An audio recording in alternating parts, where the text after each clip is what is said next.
রাজধানীর লালবাগের রসুলবাগের একটি বাসা থেকে শায়লা শিকদার নামে এক শিক্ষার্থীর মরদেহ উদ্ধার করেছে পুলিশ। শায়লা ইডেন কলেজের ২য় বর্ষের শিক্ষার্থী ও ছাত্রলীগ নেত্রী ছিলেন বলে জানা গেছে। বৃহস্পতিবার সকালে তার মরদেহ উদ্ধার করে ময়না তদন্তের জন্য ঢাকা মেডিকেল কলেজ হাসপাতালের মর্গে পাঠায় পুলিশ। তিনি লালবাগ থানার রসুলবাগ রোডের একটি বাড়ির ৬ষ্ঠ তলায় একটি সাবলেট রুমে থাকতেন। তার বাড়ি পটুয়াখালীর কলাপাড়া থানার ধানখালী গ্রামে। তার বাবার নাম আলামিন শিকদার। শায়লা কলাপাড়া থানার ছাত্রলীগের সহসভাপতি ছিলেন।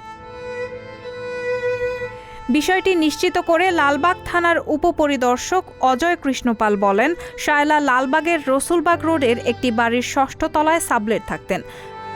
গত ২৭ আগস্ট রাত ১১টার দিকে বাসায় যান তিনি। এরপর ২৮ আগস্ট সকাল ১০টার দিকে তার বান্ধবী খুশবু আক্তার তার ওই বাসায় গিয়ে দেখেন ফ্যানের সঙ্গে ওড়না পেঁচিয়ে গলায় ফাঁস লাগিয়ে ঝুলে আছেন শায়লা। পরে তার মাধ্যমে খবর পেয়ে বিকাল ৩:৪টার দিকে ওই বাসায় পুলিশ যায়। পরে তার মরদেহ উদ্ধার করে ময়নাতদন্তের জন্য মর্গে পাঠানো হয়। তিনি বলেন, তার ওই বান্ধবী জানিয়েছে তিনি ইডেন কলেজের ২য় বর্ষের শিক্ষার্থী এবং কলাপাড়া থানা ছাত্রলীগের সহসভাপতি ছিলেন। প্রাথমিকভাবে ধারণা করছে তিনি গলায় ফাঁস দিয়ে আত্মহত্যা করেছেন। ময়নাতদন্তের রিপোর্ট পেলে মৃত্যুর সঠিক কারণ জানা যাবে।